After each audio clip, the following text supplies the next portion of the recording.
Hello. Thank you so much for joining us. Good afternoon. My name is Luke O'Connor from Support Act, and I'm so happy you could all be here with us today.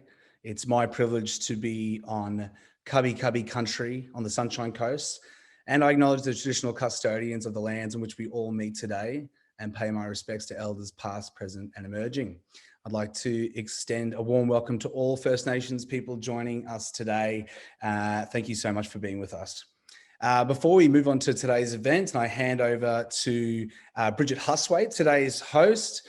If you are a crew member, an artist, or a musician, or now someone who works in theatre, dance, or circus arts, or you're also a music industry worker working behind the scenes, and you're in need of financial support during this, what is becoming a very, very tough time for our industry, please visit supportact.org.au to find out more about our Crew Keeper and Music Keeper grants. And just remember, you're not alone. We're all in this together.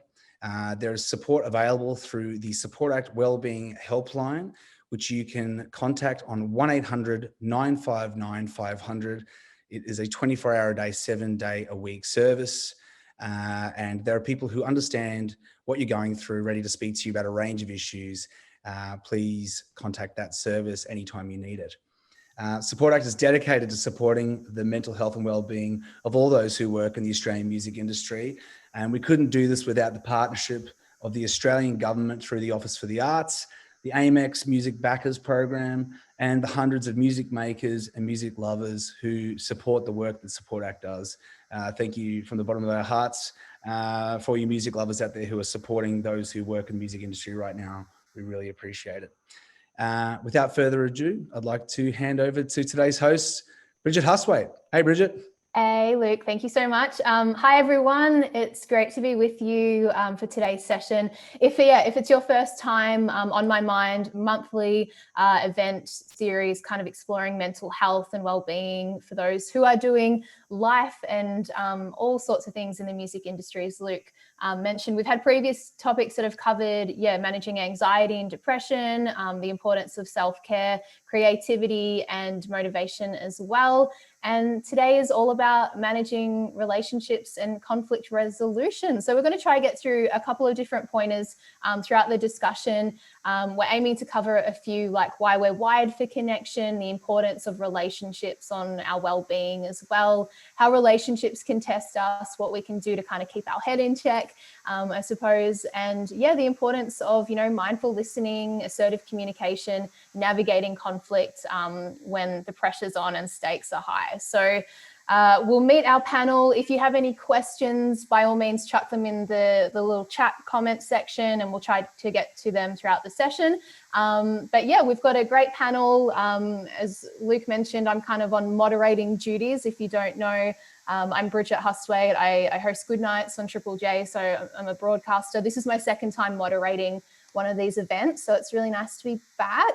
Also returning, Ash King. She's a provisional psychologist, mental health educator with Support Act. She's done quite a lot. You've probably seen her jump on for daily live streams on Instagram and Facebook and stuff, checking in.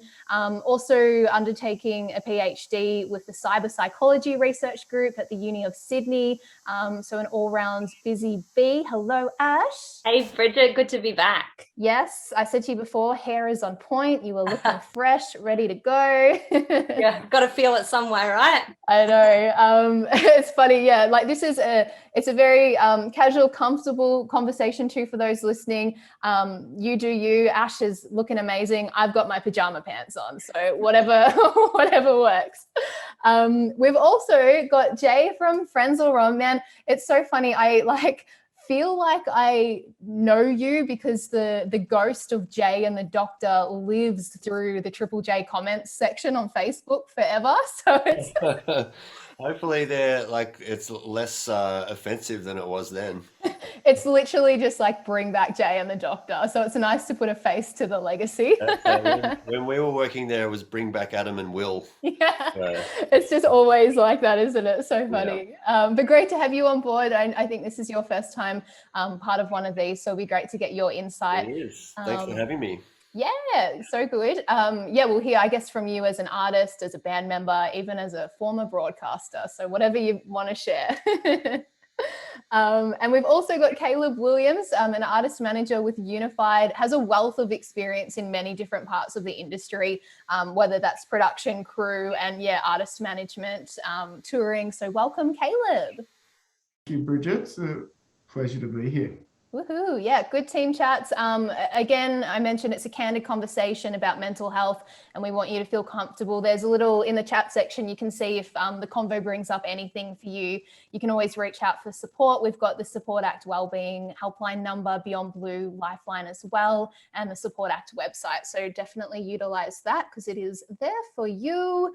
But yeah, let's get into it. Ash, I think it would be good to start off with you to kind of, I guess, explain, why relationships and connections impact our lives so much. Yeah. So, that's always a really big question. People often come into, a therapy room and they're like, oh my God, my relationships are driving me crazy. And people kind of almost internalize it. They think it's a problem with them. Whereas it's actually just how we're wired as human beings. If you think about it over the last, few hundreds of thousands of years as we've evolved as a species, we haven't been able to do it on our own. In fact, if we tried, we'd probably get, eaten by bears or like slaughtered by a neighboring tribe. We need people. People need each other. And we basically have that sort of written in the blueprints of our genes. So, even though we think that we've got iPhones and keeping up with the Kardashians and like, we don't need no people, like I can sort my own life out. The truth is that our well-being is so deeply intertwined with the nature of our relationships, the quality of our relationships, how we can get our needs met by other people and the other people in our lives that we have to share things with, to celebrate things with, and to move through life with. Yeah, totally. And I mean, it's something that's more crucial than ever at the moment when, half of the country is in lockdown, isolated physically. Yes, we can totally interact like what we are doing right now through screen.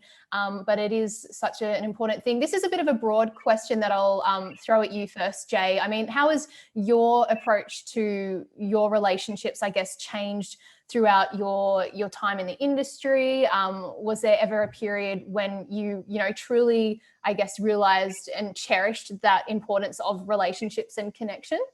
Yeah, I think it is particularly difficult now, and it's in stark relief now because you realize that. Well, I've realized that you sort of need that collaboration I need that collaboration to write music. Like remember the first lockdown, there was a lot of people kind of online, a lot of artists talking about how, what a great time for artists to be, forced into just really knuckling down and writing music. And I'm like, no, I need people around me to do that, and so, as a result, I'll probably turn up with, when we are allowed to jam again, I'll turn up with the same 3 songs that I had a year ago, and 2 of them will be terrible.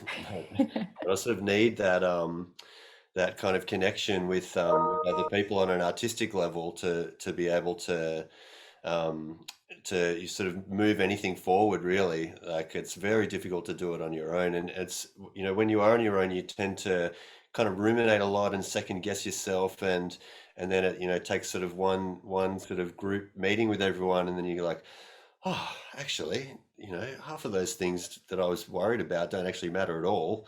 And now that we're all together, everything sort of becomes clear.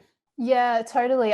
What you said, I guess, when you do have that time alone, your thoughts, your doubts are certainly amplified. And what you mentioned, even just during this time with lockdown and that expectation, the assumption that it's been great for artists, in terms of that creative output, working on stuff. I had this conversation with Deadmau5 yesterday, Canadian producer, and he's like, it's the complete opposite. You're removed from people, you thrive on collaboration, also that geographical influence too. So I think, this moment in time is, just been really crucial in a kind of, understanding the importance of collaborating and that face-to-face interaction and, cherishing your relationships. Caleb, I mean, your title, you literally have manager as your title. You manage relationships, you manage people through all forms within the industry. probably more than what people would assume, I suppose. I mean, is that something that you maybe, heading into your profession didn't realize how much relationships had on your role, like in the job description? Oh, 100%. I mean, I got into this when I was 19. For me, it was just all about drinking, rock and roll, and having as much fun as you possibly could have. And now how's that different now? So yeah, it actually has been the last couple of years because we haven't been able to do any of it. But I think, definitely the relationships thing as a manager is absolutely huge, because you have to have it with like your co-workers, which is a massive one. You got to have it with the artists that you represent, the record labels that they're signed to, the booking agents that they use around the world. There's so many different people that you need to have really strong bonds with, and keeping those up is vitally important. I think all this lockdown stuff has really made that a lot harder, because there's nothing. I think what it's all taught me is there's nothing like face-to-face meetings with people. It's just you can't get that back. And I think lots of artists that I've spoken to, whether I look after them or not, in this lockdown, at the start, I think you're right. The assumption was like, let's just what a time to be creative. But what they've been used to and the triggers for them to be creative have all been taken away from them. And lots of the time that's playing a great show, or just getting home from tour, or being on tour, or knowing that you have to get something finished because you're going away or something like that. And having all that ripped away, that just means you have to constantly keep talking to them, keep making sure they're aware that there is light at the end of the tunnel. And that's the whole industry at the moment, though, not just the artists. Yeah, well, I wanted to quickly touch on, I guess, crew to extend for that, because we talked about artists and those relationships, but I mean, with the absence of live music, really, like, it would be so hard. And if any, people who are crew workers listening in, if you have anything to contribute or questions in the chat, by all means, send it through, because we want to make sure we're covering everyone who works in the industry. Caleb, you've got experience working with crew. Like, it would be so hard for them right now at this point in time to uphold these relationships and manage them when you can't work. Yeah, it's shattering. Like, I've got so many close friends that is their job. And I try to speak to at least like one friend a day from that was a full-time crew guy. And yeah, it's shattering to speak to them. And Jason would be able to say it as well, that friends will have had a lot of crew over the years. And including you. Yes, that was a bad decision on your behalf, though. But yeah, it's really hard to watch these guys going through all this stuff, because they're all very talented people in one way or another. And I think just that communication, because the other thing about being a crew member is you're usually around a lot of people all the time.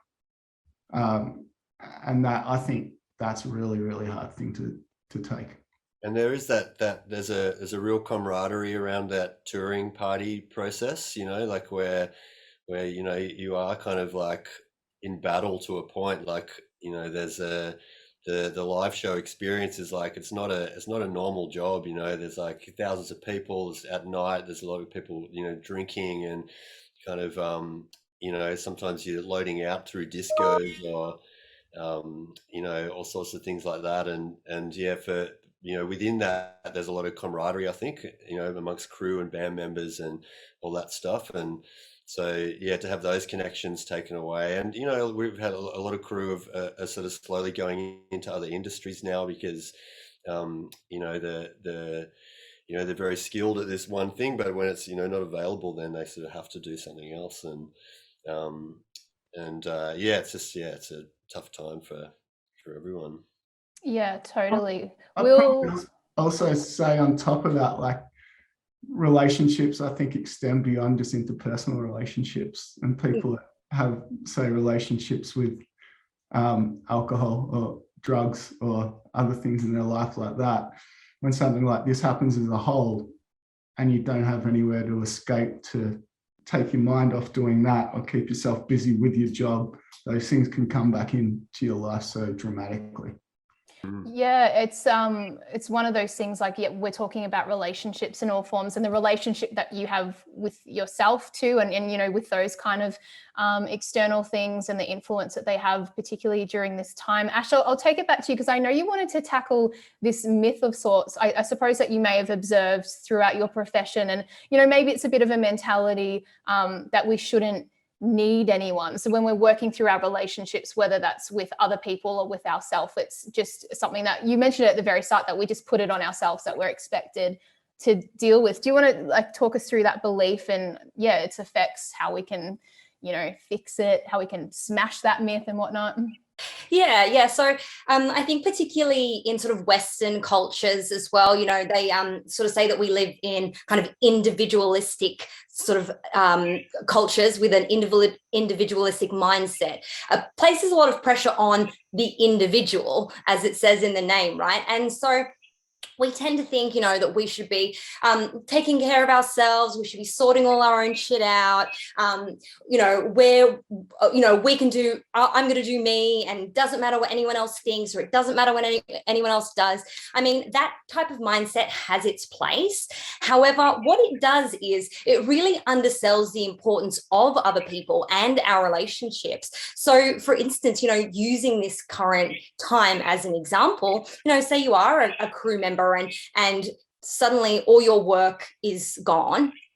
Not only that, but the majority of your, you know, connections, yeah, you might have sort of your close relationships, you know, people that you share a home with or whatever, but, you know, without those sort of external larger community that you were normally connected with, you might find yourself feeling quite lonely and isolated. Maybe you do start noticing your mood coming down, and people will then go, oh, what's wrong with me? Like, why am I going, like, why is this happening to me? Why am I reacting like this?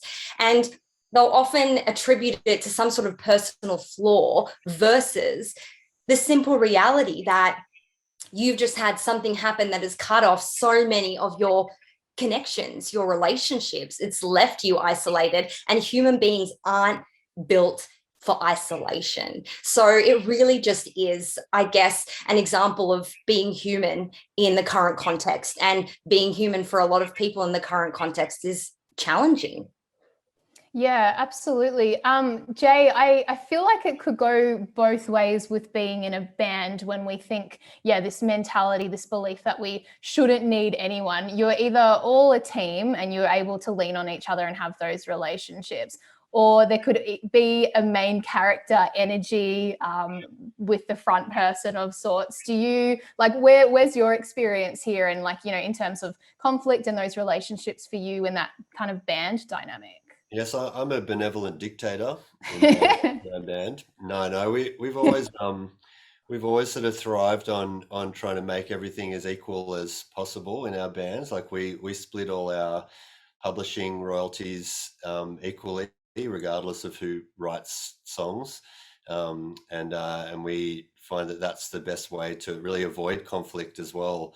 Is to try and, you know, make everyone sort of feel like they're kind of equally in this with this common purpose to, you know, put out this original music and have a good time, and the sort of friendships within the band and the crew and stuff are sort of paramount in that regard. Like it's something that we've always tried to kind of foster, I guess, like, you know, within, I mean, I'm saying that, and then when I think about it, I've actually, you know, I'm the only original member. I've basically kicked out about 20 people out of the band, but, it's, you know, not all of them, but yeah, it's definitely a collaborative thing, and to have that taken away, it's like, you know, you sort of feel a lot of your identity is around touring, or around like playing those live shows and stuff, and so when that's sort of taken away, it's difficult, you know, it's like really hard to sort of find that in other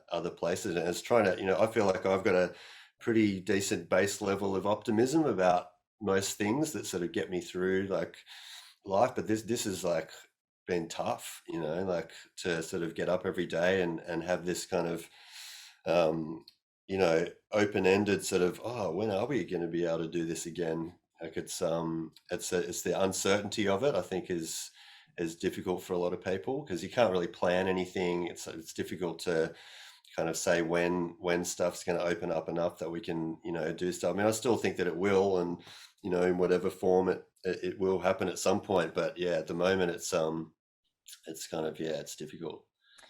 Yeah, there's a lot of challenges that are being presented at the moment. And I guess in terms of navigating challenges within relationships, it might be a good one to get stuck into the concept of conflict.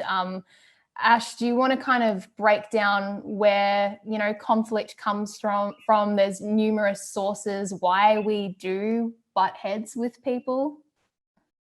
Yeah, so like anyone who's spent even you know, a small amount of time on the internet will likely see that it's pretty much in human nature to you know, get into conflict with others. And there's a lot of different reasons, you know, conflict might come about. Things like our values and beliefs, expectations like not being met, different communication styles, personality differences. A big one is sort of feelings that status or competency is being challenged. And this is, you know, all stuff that kind of goes back to our caveman days. And there's also, you know, a sense of feeling on the outer where others have kind of banded together. And when people feel excluded or left out, or like they don't belong, conflict can really boil up there. But I can definitely see, you know, within sort of the music industry, there's lots of, I guess, opportunities for all of those things to be thrown into the mix, and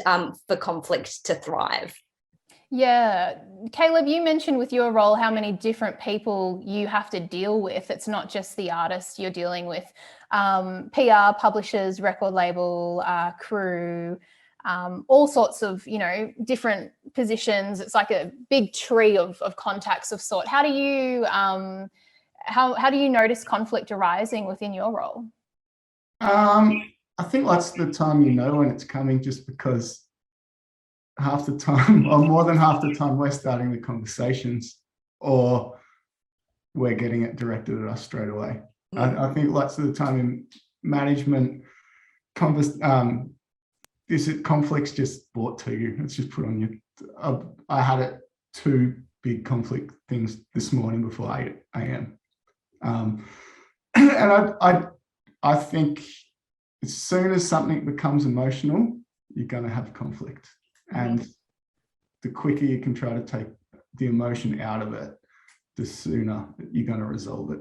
I don't think I've ever made a good decision at the height of emotion. And I think when you're dealing with the music industry and art in general, it's such a powerful emotive thing that conflict is bound to come up when people disagree about how it should be presented, how it should be put together, how it looks, all of those different things. They're all going to create conflicts. And that's the luxury of having a good manager like Caleb too. Like, it's a luxury for artists to be able to, when conflict does arise, you're just on the email to your manager. You know, like, Speak to my manager. Can you maybe sort this out, mate? And I was just going to jump in to say, you know, Caleb, it makes heaps of sense, you know, that link to that emotionality, that like really emotional response when conflict arises, because, you know, a lot of those different sources of conflict, I guess, are deeply, you know, wired, just like, you know, I mentioned about our relationships throughout our evolution. So it's almost like we respond emotionally before we even give ourselves the opportunity to think, okay, what is this even about? And is it even worth this? You know, because we're actually feeling fueled by something kind of deep below our sort of level of just regular consciousness. Yeah, I think as well that there's a huge lack of people actually stepping back and trying to understand where the other person's coming from. And if you, well, it's just a huge lack of people stepping back and taking a deep breath.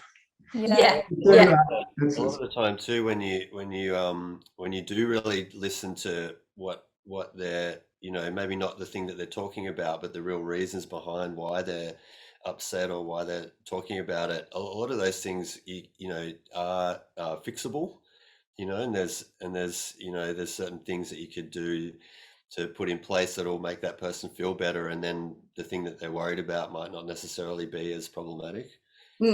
For sure. Hey, I've actually got a question that I want to throw to all three of you. When it comes to conflict, we often have just like a go-to behavior or response. It'll be quite different from person to person. Bridget, I know you've been asking the questions, but I'm curious, what is your go-to when you recognize that conflict is really somewhere in the vicinity? How do you respond? Oh, I mean, it's tricky. I think, I would like to think that I have a good level of empathy. I really try and, it's like what Caleb said, kind of stepping back and seeing where they're coming from. And I always think that's front of mind for me. I'm really conscious of that. I think, and it's probably something that Jay can lend to as well, like we're essentially communicators, he's been a broadcaster as well. So speaking directly, Jay's a storyteller through his music. It's those communication skills, I think, have come in handy with conflict, I suppose. And I mean, it was probably never something that I was always good at. I probably have a bit of it probably surprise people, but I think I have a bit of a short fuse sometimes, and it can have a bit of a temper, get a little sassy too soon. But yeah, I think it's important to probably acknowledge that as well. And, it's always a continuous working process. And I've been seeing a psychologist for majority of this year to work on all things. And that's a thing that I have to work on, even despite the fact that I communicate 16 hours on live national radio a week, it's still a work in progress. So I think, for me, I guess the communication and empathy are the two key points if I'm encountering conflict.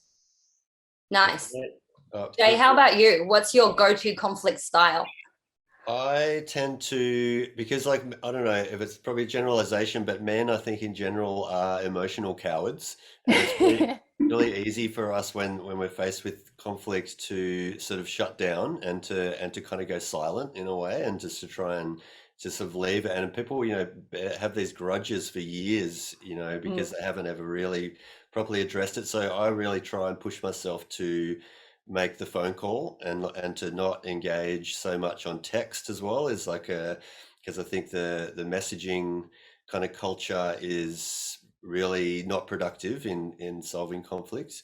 It's the tone's so hard to read as well. The tone of it, you don't know. It's hard to read, and also I think for the person with that is emotional and really sort of fired up about something, it's easier for them to kind of get in this loop and to be ruminating about their next message, and sort of just to keep in that loop. But one phone conversation, or ideally to talk to them in person, but even on the phone, you find that you can get a lot more accomplished, and people calm down a lot quicker, and you can sort of listen, and they can hear you listening. Whereas with a text, they'll sort of send it, and if you don't respond the right way, they're going to be like, well, did he really, he didn't really understand me, so now I'm going to write it again in a different way, but angrier. Yeah. And there's a full stop there. So what a son of a bitch. No more exclamation marks or smiley faces. Yeah, but on the phone, at least, you sort of you can feel the person listening to you, or you can get that sense of that you're being heard, and I think that that's sort of an important way for me anyway, to sort of try and de-escalate situations, or just try and make things better. Yeah. Like, oh no, you go, Ash. I was just going to say, it was interesting because something like contempt, which is almost like poison for relationships, really thrives in those opportunities where, something really pissed you off, but you just didn't say anything. And it happened again, and you didn't say anything. And you just kind of continue to just swallow it down. And you say, oh, it's not bothering me, but it's bothering you. And it's like you're holding on to that seething anger, but you don't bring it up. You don't have the conversation. You don't talk about it. And soon enough, your quality of relationship just erodes. I'm about to, do you guys want to just keep talking? They're about to do a test alarm in my apartment, so I'm going to go mute for a second. Caleb, I'll chuck it to you as well and say, what's your conflict style and potentially has it changed throughout your career? Yeah, for sure. I mean, I just echo what Jay said. The first thing I try to do is just reach for the phone, just pick up the phone and talk to someone, because yeah, there's no tone of voice in text message. So that's the first one. The other thing I try to do is like just try to find out as soon as I can what it's actually about, and do we have a conflict, or does someone just really need to vent? And if someone just really needs to vent, then you just need to listen. You don't really have to say much. Or is someone trying to create conflict for no apparent reason that you can shut down, kill it through kindness kind of thing? Or do they need help? So it's generally one of those things. If someone needs help with something, you need a resolution, or someone just needs a good vent. Yeah. Yeah. It definitely sounds like you do this for a living. You've like got it dialed in. Like, so what are the needs here? What are the needs that are being presented? Yeah.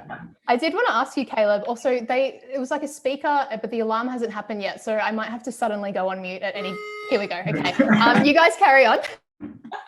I'm really hoping that is actually just a test. I'm so confused. It was just like one thing and now it's gone. So maybe I'll just keep talking. Oh my Keep God. going. Live streaming. So Caroline in the comments in the chat section, Caroline said, sometimes I think it's really beneficial for everybody to take a step back when emotions start to become involved, come back to the issue a couple of hours later or the next day when possible. I want to throw that to you, Caleb, because I feel you in particular with your role in management, production crew, whatnot, sometimes like how would you navigate that when there's a deadline, when there's high pressure, like, and you have to make decisions really quickly and make changes quickly? Like how do you go with that if you might want to take a step back, but you may not, your time frame may not allow you to? Sometimes I was going to bring this up before, actually, is like, it's okay not to agree with people. Like it's not a bad thing if you're talking to someone at the end of the conversation, you don't agree with each other, because sometimes like you're just not going to agree on certain things. I know it's a big subject at the moment, but like someone comes up and say, I'm not getting vaccinated because it's pointless. It's like, well, I'm never going to agree with that person and I'm never going to win that argument. So sometimes when you do need fast turnarounds, you just try to get to what is the core point here, what is a very core thing, and then who's got the final decision, and say, well, this is the decision, it's not going to change. I know you're not going to be happy with it, but how happy can you get? Does that make sense? Where's it going to get to a point where you're going to be okay with that? And if you're not going to be okay with that, then unfortunately we've just got to move on and get this done for now, and we're going to have to come back to this later. Jay and Caleb, for both of you, I mean, in terms of when you do have to navigate conflict, it's interesting within, I guess, creative industries. Like, for me, because I work for the ABC, I work for a corporation. If something needs mediating or something, I can refer it up to my line manager, HR, like we have those structures. That's not something that is consistent across this industry, where people don't have those contacts or resources to call upon. How do you, I guess, learn those strategies to kind of get through conflict? And like, what do you do? Because I feel like if I would have to navigate it in a professional capacity, it'd be very much different to how you guys would, due to the nature of your roles and the nature of the industry in relation to that. And for me, like I was saying before, like we do have the luxury of having a really good manager. So we do have that sort of slightly upward referral, as I guess you'd call it at the ABC. But then, so in the studio here, like I deal with a lot of bands that come in that don't have manager, and then I sort of become that role. I sort of do that role by default. Like if there's sort of conflict within bands and they sort of come to the studio with their own soap operas that I don't know anything about, and it's just that really that it's the feeling for them that they've been heard, that everyone's been heard. And so even if someone's got a really shit idea, you have to sort of let them feel like they've at least been heard, and you kind of try it, and you know, maybe that solo should go for 10 minutes, you dickhead. But, you know, and then you do it, and then it sort of becomes self-evident that you should have not done the solo at all. Great example.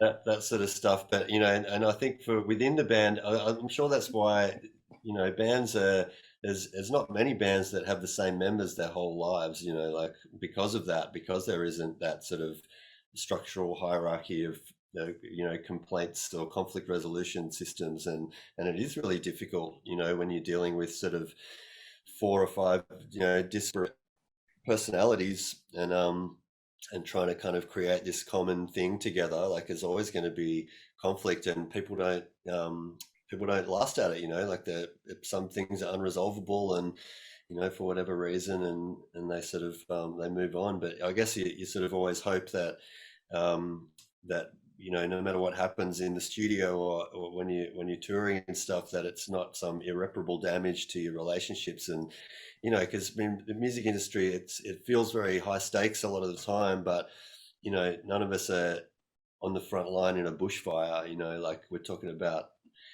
you know, someone's snare drum sound. It's like, it's not life or death, you know. Yeah, I mean, at the end of the day, we're all kind of bringing joy to other people, like through our music, through, you know, me being able to play that music for people. Caleb, do you have anything that you want to add to what Jay said? Yeah, I think hearing people being hurt is usually one of the, as Jason said, it's like that's such a massive thing, letting people have a voice. But also, most people in this industry, whether they're crew or in bands, there's some exceptionally talented people in crews, like painters and abstract artists and musicians in their own right. Everyone you're dealing with generally has that creative side of their brain in hyperdrive, which sometimes means the other side of the logistical side, rational side, isn't on hyperdrive. It's maybe often below what people's are. So understanding where people are coming from, again, is just such a huge part of it. And it's interesting with this industry, like everything, all the work is built on emotion, you know, like that's where songs come from, and visual art and everything, it all comes from emotion. So it's quite a unique, a unique industry in terms of conflict. If it's arising, you know, emotion comes from conflict, but everything's just built on the emotion of the art. Like, it's just, and I think as well, like artists and creatives in general really hyper identify with their craft, with their creativity, with their title as an artist, as a musician. And one of the first things that I learned, you know, when I was a full-time musician for around 10 years, and that was the future that I saw for myself. When I ended up having my vocal dramas, I had to step out of the industry altogether, really. And I was just like, well, who am I? What am I? And now working in the psychology and mental health space, recognize we actually all could do with putting a little buffer around ourselves and the work that we do or the things that we create. Doesn't mean that it doesn't mean as much to us anymore, but it allows us a little room for when we get into these conflicts, say, or in the studio and something comes up about, you know, a creative idea that we want to try out. When someone else is like, no, let's not do that, that's stupid. It's kind of like, well, they're not calling you stupid. Maybe the idea, maybe they're referring to the idea as stupid. And you don't need to internalize that, because what will happen a lot of the time is I think people are like, oh God, you're attacking me personally. So you need to be able, if you're in a band or any collaborative environment where you're creating something, you need to be able to talk about what it is you're creating, because, you know, not everyone's going to agree. You need to be able to work together, to collaborate. And sometimes that will mean maybe we park that idea, let's try that. Oh, I don't know if it worked, without making everything, you know, a personal attack. Which can be hard for because there's a lot of ego involved, you know, and that sort of is a challenge to yourself to sort of go like, hang on, didn't I write just like 10 of the best songs that in the history of all music? And then go into and then jam with your friends, and they're like, actually 9 of them are terrible. And you're sort of like, oh. you know, it's hard. It's you know, initially hard to, you know, maybe deal with that as like as an artist, but then at the same time, like most of the time they're right, you know, like, and when you know, when you've got enough people, and if you trust the people that are around you, then you do need to let go of that and to be able to go, you know, I thought it was a good idea, and then we tried it. It turns out you're right. It wasn't a good idea, you know. Yeah. I think as well, Ash mentioned before expectation and status. And I think for some management and crew and stuff working for some artists, the expectation for the management and crew has such massive implications on the status of the artist.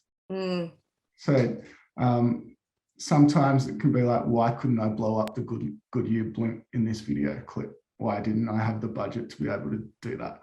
And you have to be able to go back and say, well, at this stage, your band's not big enough to get a budget big enough to blow up the Goodyear blimp for your video clip.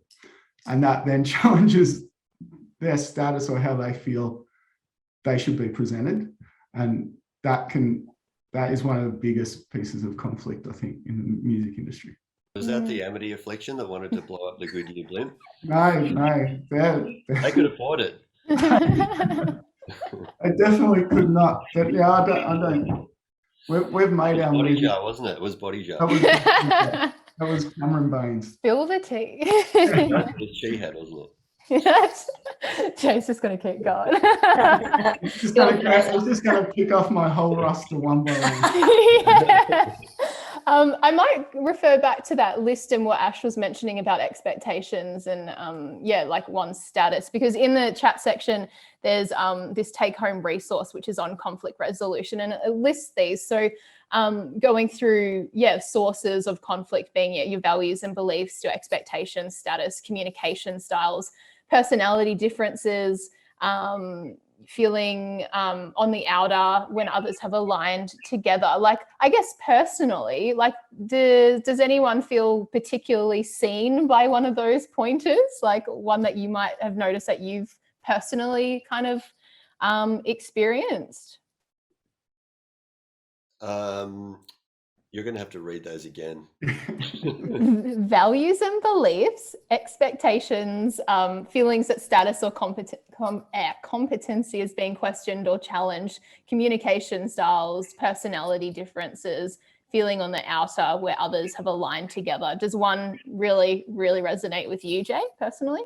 So those ones not necessarily, but I did want to bring up, like, I have had a few experiences in the last few years, especially with when you're dealing with someone with like a bit of depression or like a bit of mental illness. A lot of the times there can be some sort of paranoia and stuff that comes out of that will result in a conflict that that you sort of have to kind of try and navigate, and that becomes quite difficult because oftentimes sort of logic will go out the window, and you sort of, you know, you kind of have all these ideas on how to resolve the conflict, but the normal rules don't apply because, you know, you're dealing with someone that's sort of their brain's thinking at a different sort of level. So, you know, and a lot of the time you kind of feel a bit, you know, unskilled. Well, I do anyway. Like I feel sort of, and I'm sure Ash would, you know a lot about this, where you kind of, you know, you're talking to someone and you're trying to use all the same sort of techniques that you would use in normal conflict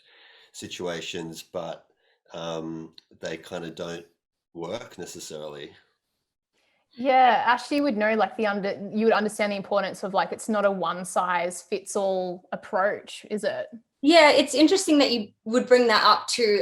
You mentioned sort of like rationality, and I guess a lot of us think when it comes to conflict, you know, if we can craft a really good argument for, you know, our case being the best case, or what we want to be done, you know, that being the best case scenario too.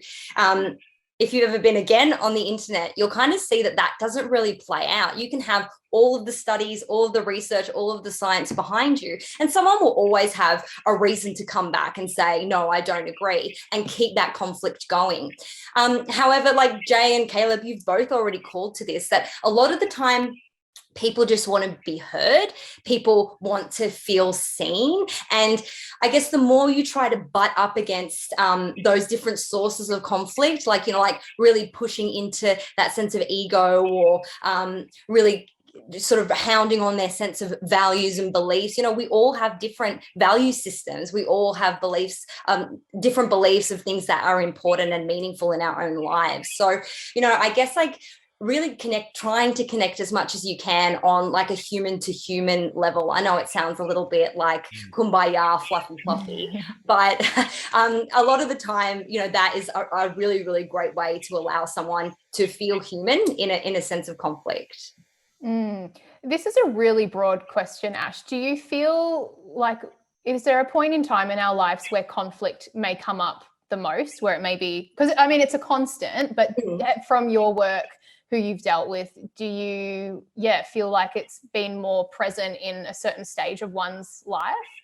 I don't think that there's any sort of one moment that it kind of will show up, but it often does come up in areas where we might be feeling quite sensitive or vulnerable. So you'll probably notice that, like, if someone made a comment, like a sly comment about something to do with you that you don't really care about, you don't really identify that much with, you can kind of just easily brush it off.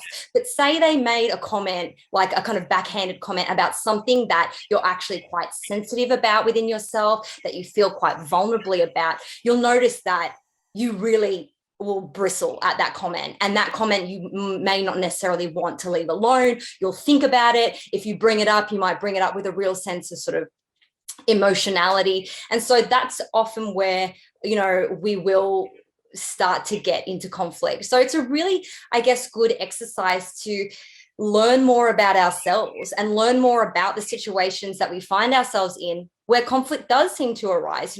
Are there certain relationships that conflict seems to keep coming up time and time again? Are there certain work environments that, again, conflict is there over and over? Like, what is it about those conflicts, and what is it about you and your response to those conflicts? Is there some shit under the surface that you're not really digging deep enough to see? Is this about something that happened to you when you're like 15 and your girlfriend in high school, like, threw to the curb and went off with your best mate? Like, is that some stuff that's like being pulled up by what's happening now? Because we see that happens a lot in our lives. Yeah, I was thinking, I guess, that question of like, does your ability to deal with conflict in your relationships with others, does your relationship with yourself determine your ability to resolve conflict in relationships with others? Do you think it comes back to that? For sure. I mean, it's always a two-way street. Whenever we're having conflict, there's not only us involved, but someone else or something else involved too. So the thing is that we can't ever control someone else's behavior, someone else's reactions, their words, their choices, their decisions. It comes back to us. So it's worth us spending the time and curiosity getting to know, okay, what sets me off? What gets my go? What makes me sort of contract and become quite vulnerable or sensitive? And why? Like, what's the source of those things? How can I investigate this? How can I get to know myself a little bit better? Because once you do know that, then you're actually really empowered to deal with those moments a lot better when they show up. And I think that Caleb already brought this up, but understanding, in the moments when you're finding yourself flooded with emotion, what you need to calm down, what you need to sort of find your ground, what you need to get that level head so you can re-enter that situation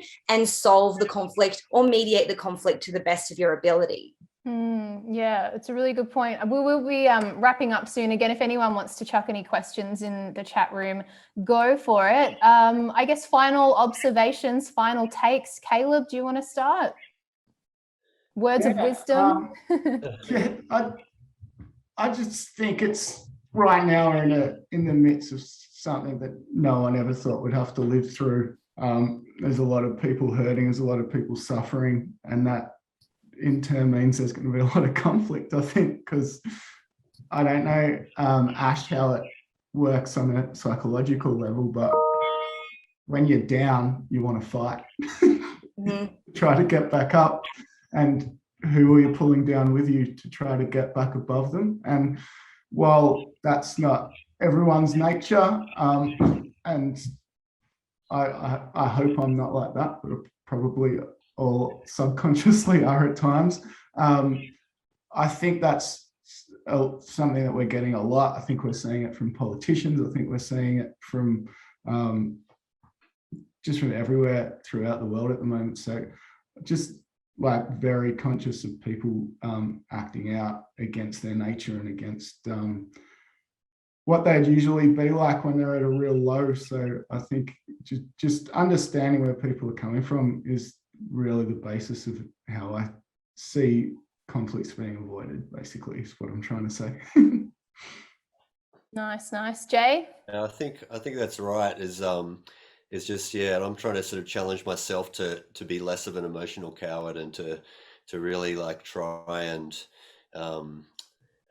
yeah, sort of bring down my own emotion in those situations and really try and figure out what it is that person is really trying to get across, and you know what their situation is and how they're struggling, and you know, try and sort of get outside of yourself a little bit and try and sort of get to the root of the problem, really, because you know, more often than not, it's not going to be the thing that you're fighting about. So it's you know. Feels. Ash, do you want to add anything else? Well, just following on from what Jay said then, I think that it's also just like getting to know how to be a mindful listener. You know, just think about any sort of conversations that we have. Sometimes we're just hanging out just to answer, to reply, to have something to say.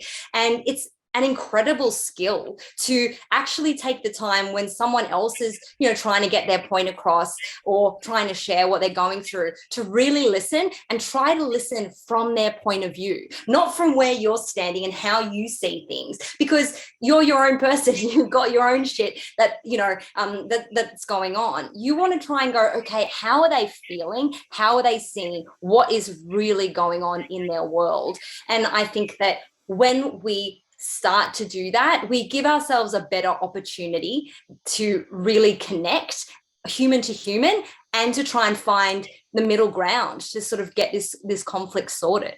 It's interesting when we talk about the mindful listening, because I think it's something that so many people probably really struggle with right now. A great example is the state-to-state lockdowns, cough, Sydney and Melbourne. You know, like I think you've seen it online where, you know, what Sydney are going through is awful. Melbourne can relate, but you see like some Melburnians, and I feel like I'm betraying my city, but like some Melburnians have this inability to listen because they've just got what they've experienced through their head, and they're not actually listening to what Sydney is experiencing right now, if that makes sense. So I think it's at this point, like what we're all going through, as Caleb said, we're all hurting and suffering and really struggling.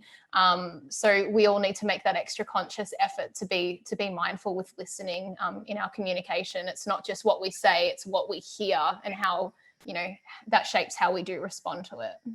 Yeah, I mean, you know, communication, talking and listening is something that we have done for so long, that we all do so regularly, but it's like kind of like sex and driving. You know, no one thinks that they're bad at it, but lots of people are going to have to be below average, right? So, you know, you have to cop it, maybe have a think and be like, I really do just always butt in when my partner's trying to talk to me about what they're going through. And I always try to, you know, turn it back to me in the conversation.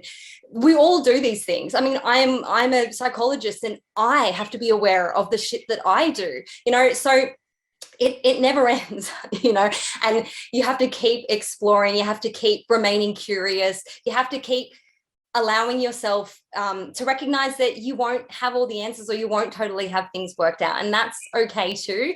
But investing in the skill of being a good communicator and a mindful listener is going to take you so far in life, and it's really going to help the quality of your relationships and the way that you navigate conflict in your life too.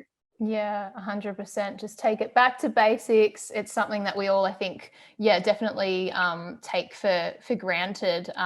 Thank you guys so much. It's been so great to talk to you, Caleb, Jay, and Ash. I got a lot out of it personally. And yeah, thank you so much on the chat room as well. A lot of people saying thank you. It's what they needed to kind of hear with what we're all kind of going through at the moment. Pointing back to that conflict resolution worksheet, the link is in the chat room as well. Highly recommend checking it out. Ash, did you put that together? Yeah, so with every On My Mind session, there'll be like a workbook that you can, if you're like, oh, this was interesting and I didn't take notes, you don't need to take notes. I've got you covered. Yeah. Just go and grab the PDF from the Dropbox. You can save that and refer back to it too later. Yeah, it's really easy to follow. It looks pretty, like you've ticked all the boxes, girlfriend. There's one question, I guess it's not so much, it's like a general one, which is something Jay and Kayla will be able to answer from Matt. Said, what can people like myself that are starting to financially recover do to help the industry and our industry friends? They've done so much for us over the years. It's hard to sometimes know what we can do to support them, especially seeing that touring has ceased. We just don't cross paths as often as we used to. So a general question going out to the current climate of, the music industry. Caleb and Jay, what would you say for people who want to help our industry mates? I've been buying way too many band t-shirts. every morning I've been like, getting on, and the algorithm, man, it knows me. But yeah, a lot of local bands, and I bought a frisbee yesterday that arrived. It didn't work. It was terrible, and I saw these guys. Wait, what do you mean the frisbee didn't work? It's a really shit frisbee, and I didn't know frisbees couldn't work. That's what I thought, and then I went to the park with my son and my wife, and we like, oh, let's go throw this frisbee from this band that I just bought off the internet. And I went down, there was these two guys there throwing this proper frisbee, and we were throwing our frisbee, and it just kept spinning around and falling on the ground. I was like, did we forget how to throw frisbee? Frisbee had one job. I went up to the guy, the proper frisbee thrower guy. I was like, can you do me a favor and throw this frisbee and prove to me that this is a shit quality frisbee? test. And he's like, he's looking at it, he's like, it should work. I mean, it's a frisbee, right? And he threw it, and it fucking didn't work. And I was like, I've never heard this. But I still felt good that I'd bought it with this band. I'll just nail it to the wall or something. Yeah, that's like nice wall art. Why not? Yeah.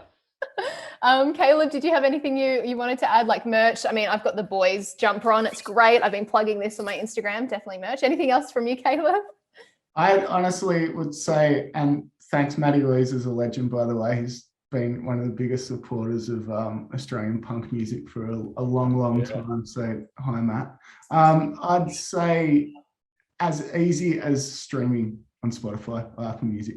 Like as much work that we still have to do to get the streaming for dollar up on those sites to match to actually work out and help musicians. Just streaming your favorite band songs.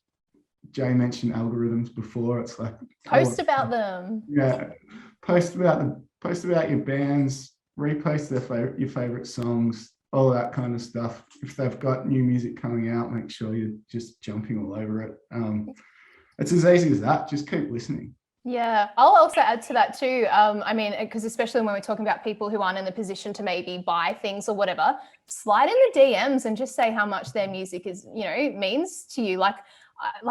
I get nice messages about just being on the radio. I can't imagine how it would feel for someone to create a body of work and get a DM saying, you've really helped me, and just having that acknowledgement. I think it can really change someone's day in the best of ways. So those are some little things, great tips. I've really enjoyed this conversation. Again, Ash, Caleb, Jay, thank you so much for being involved. Also, I guess, I mean, it shouldn't be controversial, but someone's going to call me not punk, but get vaccinated, because that's the way that we're going to get out of this. True. Word. Thank you so much, guys. Again, if this has brought up anything for you, or if you just want to reach out, we've got the Support Act Wellbeing helpline number. It's in the chat room. It's 1-800-959-500. Thanks again for joining us. Thank you to our sponsors, the Australian Government through the Office of the Arts, American Express Music Backers Program. Get around the helpline. The Crisis Relief Fund too. There's so many fantastic resources on the Support Act website. So that's supportact.org.au if you want more info. But thank you so much. I hope everyone got something out of this. It was a pleasure to be part of, and take care. Thanks, Bridget. Thanks, everyone.